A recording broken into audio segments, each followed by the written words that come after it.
So we have just arrived at the edge of the Isle of Skye. We pulled over here at this really sweet little cafe, Landour Bakehouse.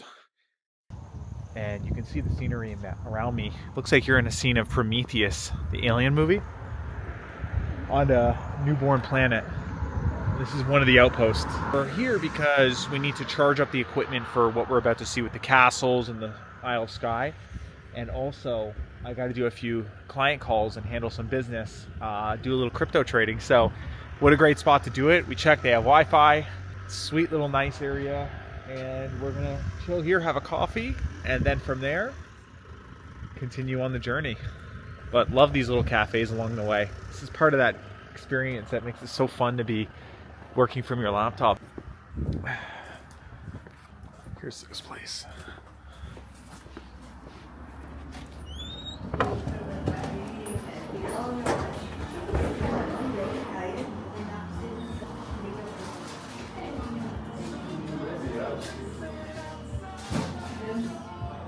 Super cool.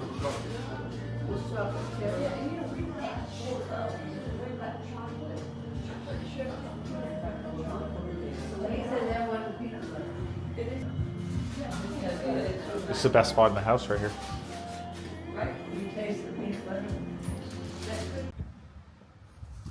Next year, or the next time we come to Scotland, we might do a scenario where we do some camping. But for the first trip, we just wanted to spend a week and be able to be a little bit more cozy, more in the inns and bed and breakfasts. And then as time goes on, we will morph and move into the hiking and camping way out in the wilderness of these mountains.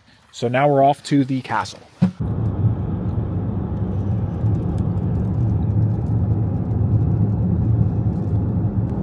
So it's beginning to rain very lightly as we're driving towards the castle. And what's crazy is I'm looking up on the sides and I keep catching these glimpses of little tiny groups of sheep, little herds of sheep up there, like 15, 20 sheep up in the mountains there eating grass on the side of the cliff. It's like, what a magical place we're in right now.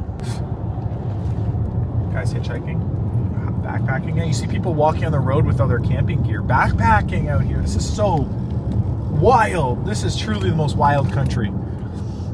I love this. We're gonna do that. We're gonna do that next time. But right now, it's kind of cozy to be in the car while it's raining out.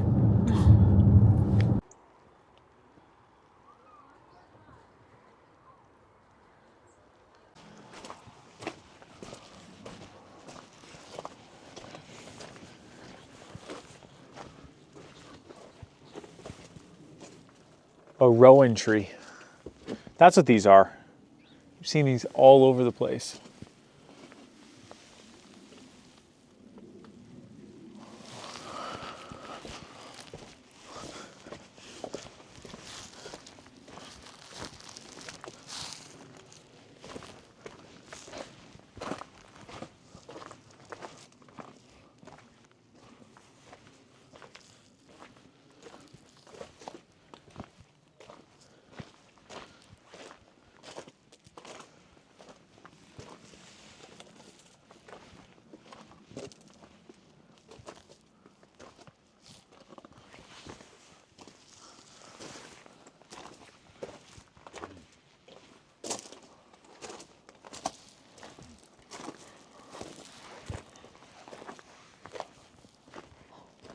It's amazing it's just built on this island here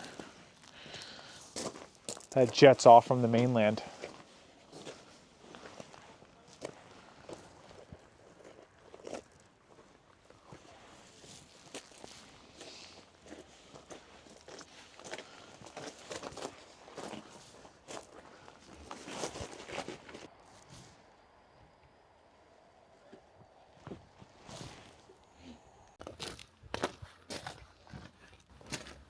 Oyster Catcher.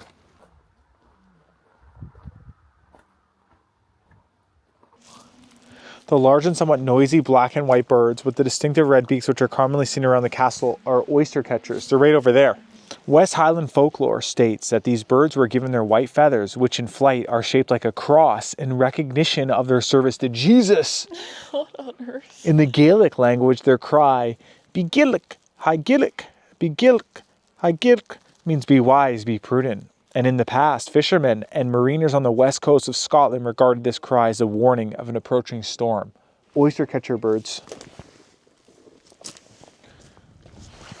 Something too I've been noticing here is you can see the rocks that are down below, but what's also really amazing is they left some rocks here like a rock garden when you come around the outside of the castle.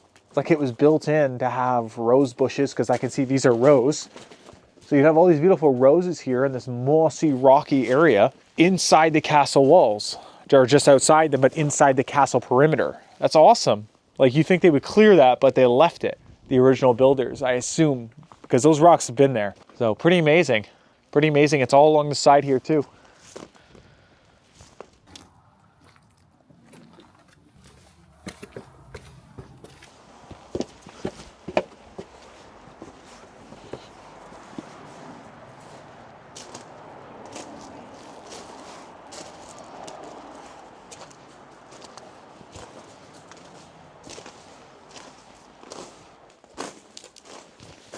(1928).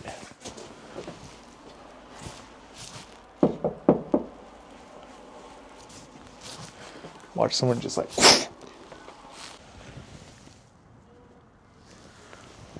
So they have these all around the castle so you can read about pieces of it. It's like a silent tour. Booberries it's another bird one, are mythological birds which inhabit lochs on the west coast of Scotland.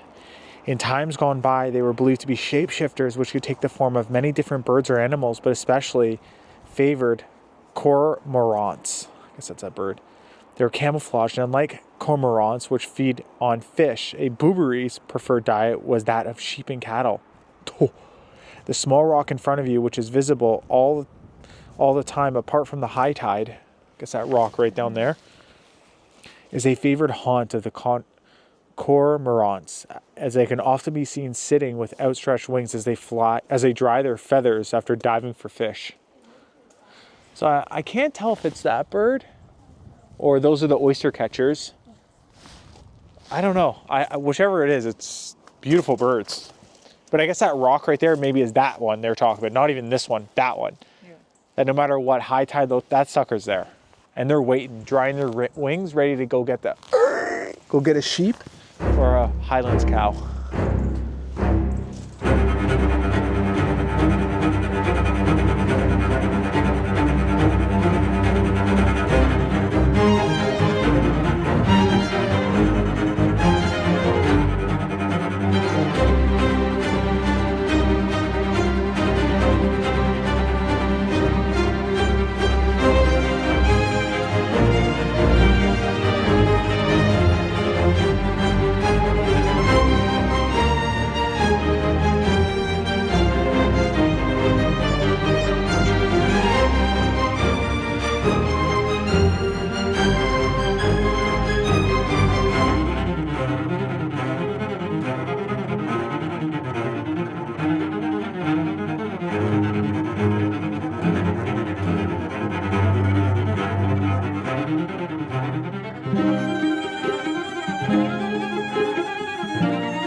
Okay, so we're heading back now to the hotel, which doubles as a restaurant. And as we're driving back, you can see it's drizzly, rainy, dark out, which is really the perfect time we left. And the thing that shocks me when people are driving on these roads is this isn't even a normal North American road that has some shoulder room. There's no room whatsoever, right? On this road. When it's rainy, you also just want to drive slow. It's night because there's animals coming out, you got to drive slow. And then just to top it all off, it's a mountainous region in which stones, when they get wet, tend to roll down hills and onto roads. So imagine coming around the corner and there's a stone the size of your head on the road, which is not uncommon to see in these kind of areas, and it's sharp and jagged. And imagine what happens to your wheel when you hit that and you go off the side of this cliff or smash into the trees on the side. I can never understand people driving fast on these kind of roads at nighttime and rainy. That either option is just ridiculous. Together is asinine. Just take your time. There's no rush. There's never this rush. And to me, it's an obvious one, but for a lot of people, I don't get that. So if you're someone who drives fast on these roads, please think about it for a second. If you come around the corner, you don't have enough time to react, car might be coming the other way, you're done. So not worth your life. Just take your time and enjoy it. Drive slow, especially when it's rainy and especially when it's dark, and especially when you're in Scotland on the side of a cliff.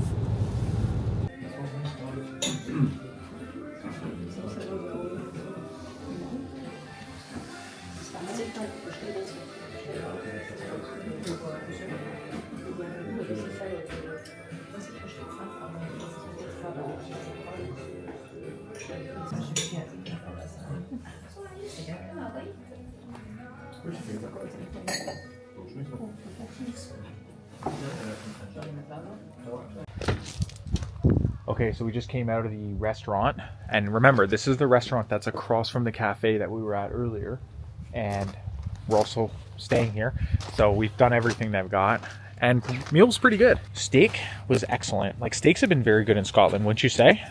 They've been good. It's like well executed. The Scottish beef, that's why. And the cooking has been great.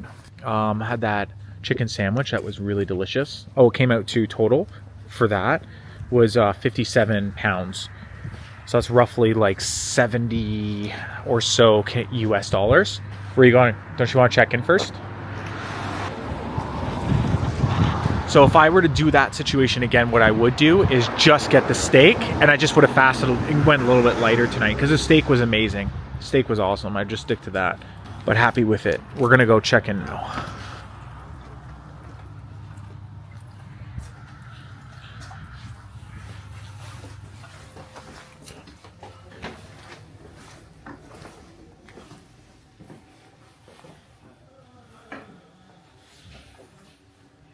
William Wallace.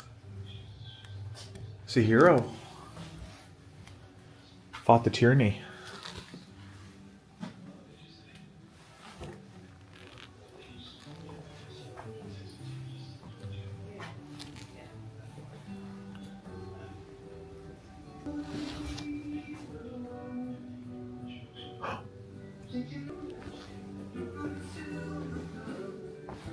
Oh, okay. That's what you do.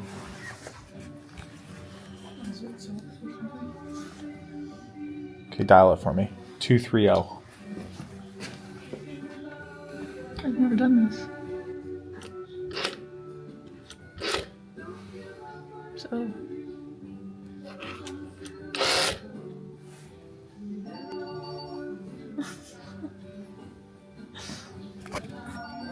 Good thing I've seen it in movies. Yeah.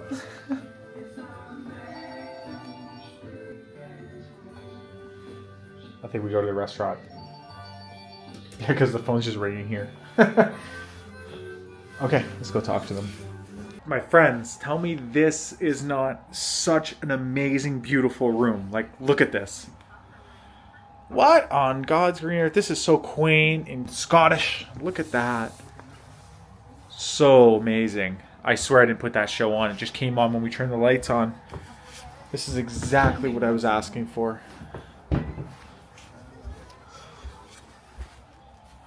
Oh, wow. Yeah, what is that? Water? Spring water, right when you walk in. Look at that. Got a spot to make some coffee in the morning with a little chest. That looks great. Nice desk. Another desk. Spot to hang your stuff up. And then you get to look out. He said, in the morning, the guy who checked us in, he said, well, in the morning, you're going to look out there and it's going to look so beautiful with the sun rising in the east through the mountains. Can't wait for that. And one of my favorite features, I can open the doors. Because, do it after. I love to get the fresh air right when I come in. Oh, bathroom? So we haven't smelled the chemicals here anywhere at all? Yeah, none. Not even in the Strawberry Hotel last night. Yeah, you're right. In America? Crazy Febreze and Yep. Clorox, whatever it's called. Clorox. All that crap. Lysol, Febreze, all these sprays, chemical garbage they put in the sheets to clean them.